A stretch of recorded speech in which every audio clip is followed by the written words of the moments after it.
अस्सलाम वालेकुम दोस्तों, उम्मीद है आप सब खैर खैरियत से होंगे। दोस्तों, आज हम एक ऐसे मुल्क की सैर करने जा रहे हैं जो कि बहुत ही खूबसूरत है और यहाँ हर कोई जाने की ख्वाहिश भी रखता है। दोस्तों, आज हम सैर करने जा रहे हैं नेपाल की।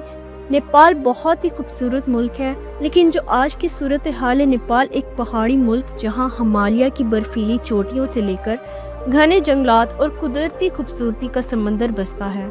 आज तब्दीली के दौर से गुजर रहा है। ये तब्दीली सिर्फ पहाड़ों तक महदूद नहीं, बल्कि नौजवानों की सोच, सियासत, माहौल और समाजी इंसाफ तक फैली हुई है।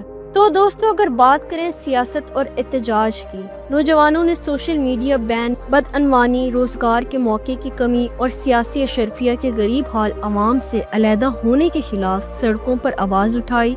ये एहतजाज जेन जेड तहरीक के नाम से जाना गया, जिसने मुल्क भर में शोर मचाया। और सोशल मीडिया बैन और आज़ादी इज़हार, हुकूमत ने बड़े सोशल मीडिया प्लेटफॉर्म्स पर पाबंदी लगाई, मगर अवामी दबाव के बाद इसे वापस लेना पड़ा।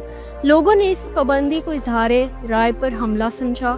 पार्लियामेंट की तहलील, अबूरी वज़ीर आज़म और इंतखाबात की तैयारी, एहतजाज के दबाव से वज़ीर आज़म शर्मा ओली केपी ने इस्तीफ़ा दिया। पार्लियामेंट तहलील हुई और सरदस्त चीफ जस्टिस सुशीला कार्की को अबूरी वज़ीर आज़म मुकर्रर किया गया और मार्च 2026 में नए इंतखाबात का ऐलान किया गया। और दोस्तों, समाजी चैलेंजेस, गुर्बत और बेरोजगारी, नौजवानों का कहना है कि घर बैठे कवायफ की दुनिया के बावजूद हकीकी मौके बहुत कम हैं। रोजगार न मिलने और बेहतर तालीम न होने की वजह से बहुत से लोग बैरून मुल्क जाने की सोचते हैं। नस्ली और समाजी इम्तियाज, नेपाल में मुख्तलिफ नस्ली गिरवाहों और ज़ात पात की बुनियाद पर इम्तियाज़ात हैं, मसलन डिलीट कम्युनिटी की झिझक या समाजी मराद की कमी डॉक्यूमेंट्री का अहम मौजू है। और दोस्तों, माहौलियाती खतरात कौन से हैं? मौसमियाती तब्दीली का असर, हिमालय के इलाकों में पानी के चश्मे कम होते जा रहे हैं, बर्फ़ पिघल रही है, ज़राअत मुतासिर हो रही है, लोगों को अपनी रिवायती ज़मीनें छोड़ना पड़ रही हैं। एक मुख्तसर डॉक्यूमेंट्री ने इसे मजनू को उजागर किया है। कुदरती आफात, लैंडस्लाइड्स, सैलाब, गैर मुतवक्का मौसमी झटके, बर्फानी तूफान, ये सब ऐसे वाक़यात हैं जिन्होंने नेपाल में रहने वालों की ज़िंदगियों को खतरे में डाल दिया है। माहौलियाती बहरन मज़ीद संगीनी इख्तियार कर रहा है। तो दोस्तों, उम्मीद के चिराग, औरतों की आवाज़ें, जी हाँ, माहौलियाती तब्दीली के असरात ख़ास तौर पर औरतों और बच्चों पर ज़्यादा हैं, मगर वही लोग जो अक्सर सुना नहीं जाते आज अपनी जदोजहद की कहानियाँ सुना रहे हैं। मकामी तहरीरें और कम्युनिटी की ताकत, लोगों ने खुद आगे आकर पानी के निज़ाम ठीक करने, बागबानी, ज़राई तरीक़ों को बेहतर बनाने की कोशिशें शुरू की हैं। मिसाल के तौर पर मुस्तंग के वो लोग जो तरबूज, सेब और दूसरी फसलें उगाने की कोशिश कर रहे हैं, कहानी की शक्ल इख्तियार कर रहे हैं। तो दोस्तों, आज नेपाल एक संगे मेल पर खड़ा है। एक तरफ मायूसी, मुश्किलात, तकसीम और बदकिस्मती है, दूसरी तरफ उम्मीद, तहरीक, आवाज़ और तब्दीली की जस्तजू भी है। ये डॉक्यूमेंट्री यही दिखाएगी कि किस तरह एक आम शहरी, एक नौजवान, एक औरत या एक माहौलियाती कारकुन अपनी मेहनत, जदोजहद और हौसले से न सिर्फ मुश्किलात का मुकाबला कर रहे हैं, बल्कि एक नया बेहतर नेपाल तामीर करने की राह पर गुमजान है। तो दोस्तों, अगर हम बात करें नेपाल की तारीख और लोगों की, तो कदीम दौर में नेपाल की तारीख हिमालय के पहाड़ों जितनी कदीम है। इब्तदाई ज़माने में यहाँ मुख्तलिफ कबाइल और अरियाई नस्ल के लोग आबाद हुए। बुद्ध मत के बानी गौतम बुद्ध का जन्म 563 कबल मसीह में नेपाल के इलाके लुम्बानी में हुआ। इसने नेपाल को मजहबी और रूहानी मरकज़ बना दिया। बुद्ध मत के साथ हिंदू मत भी यहाँ जड़ पकड़ता रहा और ये दो मजहब सदियों तक नेपाल के माशरे की बुनियाद रहे। करोन वस्ती में 7वीं से 12वीं सदी के दौरान नेपाल छोटी छोटी बादशाहतों में तकसीम था। ख़ास तौर पर कैथमंडू वादी सकाफती और तिजारती मराकज़ के तौर पर उभरी। यहाँ की नेवरी तहजीब, फ़न तमीर, मंदिर साजी, मुजस्मा साजी और फ़नून लतीफ़ा में अपना मुनफरिद रंग छोड़ा।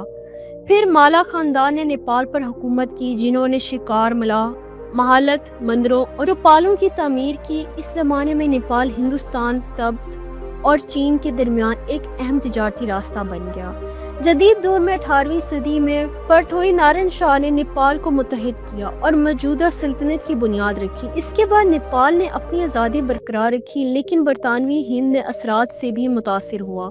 नेपाल ने अंग्रेज़ों के साथ जंग लड़ी, जिसमें वो मुकम्मल तौर पर फतह तो ना हो सका, मगर इसके कुछ इलाके बरतानिया के हवाले कर दिए गए। इसके बावजूद नेपाल कभी मुकम्मल तौर पर नौआबादियाती ताकत के ज़ेर असर नहीं आया, जो इससे जनूबी एशिया के दीगर ममालिक से मुनफरिद बनाता है। तो दोस्तों 20वीं सदी में 1951 में राया तहरीक के नतीजे में नेपाल में जमहूरियत की बुनियाद रखी गई, ताहम बादशाहत का असर व रसूख तवील अरसे तक कायम रहा।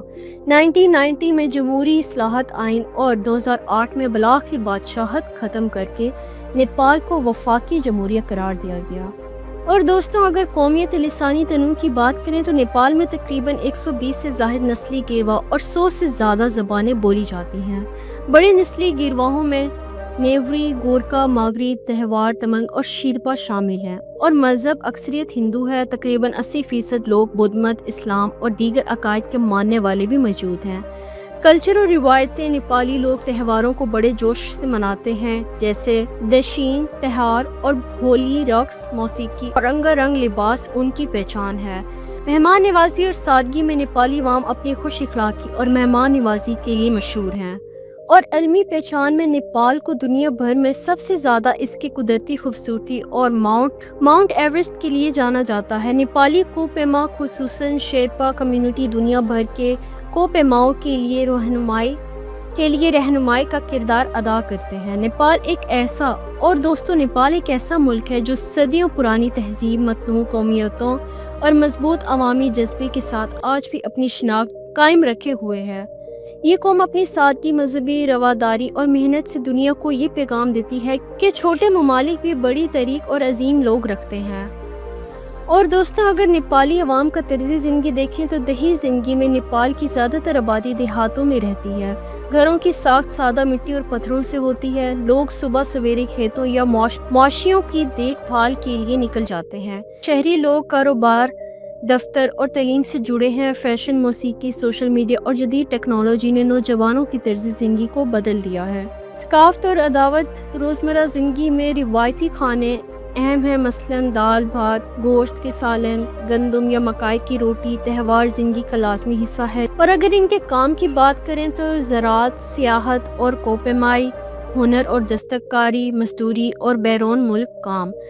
दोस्तों नेपाली अवाम की ज़िंदगी सादगी, मेहनत और सकाफ़ती रंगारंगी से भरी हुई है, चाहे वो खेतों में किसान हो, पहाड़ों में गाइड हो या किसी शहर में कारोबारी शख्स। नेपाली लोग अपनी मेहनत और मेहमान नवाजी के ज़रिए दुनिया में पहचाने जाते हैं। अगर यहाँ की तालीम की बात करें तो नेपाल में तालीम को लाजमी करार दिया गया है, लेकिन देही इलाकों में स्कूलों की कमी और गुर्बत एक बड़ी रुकावट है। ज़्यादातर बच्चे सरकारी स्कूलों में पढ़ते हैं, जहाँ नस्ब में हिंदी, नेपाली और अंग्रेज़ी ज़बानें शामिल होती हैं। आला तालीम, बड़े शहरों में आला तालीम के इदारे मौजूद हैं। तुलबा के चैलेंजेस, पहाड़ी इलाकों के तुलबा को स्कूल तक पहुंचाने के लिए कई घंटे पैदल सफ़र करना पड़ता है। गुर्बत और वसाइल की कमी की वजह से बहुत से बच्चे तालीम मुकम्मल नहीं कर पाते। तो दोस्तों नेपाल में तालीम आहिस्ता आहिस्ता तरक्की कर रही है। अगरचे दही इलाकों में मसाइल हैं, लेकिन नौजवान नस्ल रोशन मुस्तकबिल की तलाश में जदोजहद कर रही है। दूसरी तरफ नेपाल के कुदरती और तरीकी मकामात उसे दुनिया भर के सियाहों के लिए जन्नत बनाते हैं। और दोस्तों नेपाल में सियाहत, कुदरती खूबसूरती नेपाल को दुनिया भर में हिमालय की बुलंदियों, सरसब्ज़ वादियों और झीलों की वजह से जन्नत कहा जाता है। यहाँ दुनिया की सबसे ऊंची चोटी माउंट एवरेस्ट वाक़िया है, जो कोपेमाओं के लिए ख्वाब की मानद है।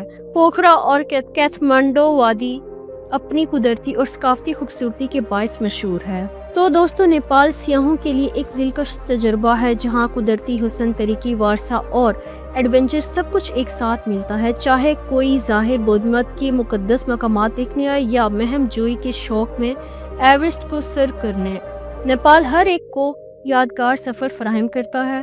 और दोस्तों अगर वीज़े की बात करें तो नेपाल का वीज़ा हासिल करना आम तौर पर आसान है, ख़ास तौर पर सियाहों के लिए। ज़्यादातर मुसाफिर एयरपोर्ट या बॉर्डर पर ही वीज़ा ले सकते हैं, बस दुरुस्त पासपोर्ट, फ़ीस और ज़रूरी दस्तावेज़ात साथ होनी लाजमी हैं। तो उम्मीद है कि मेरी आज की वीडियो आपको अच्छी लगी होगी। नेक्स्ट वीडियो के लिए इजाज़त दें, तब तक के लिए अल्लाह हाफ़िज़।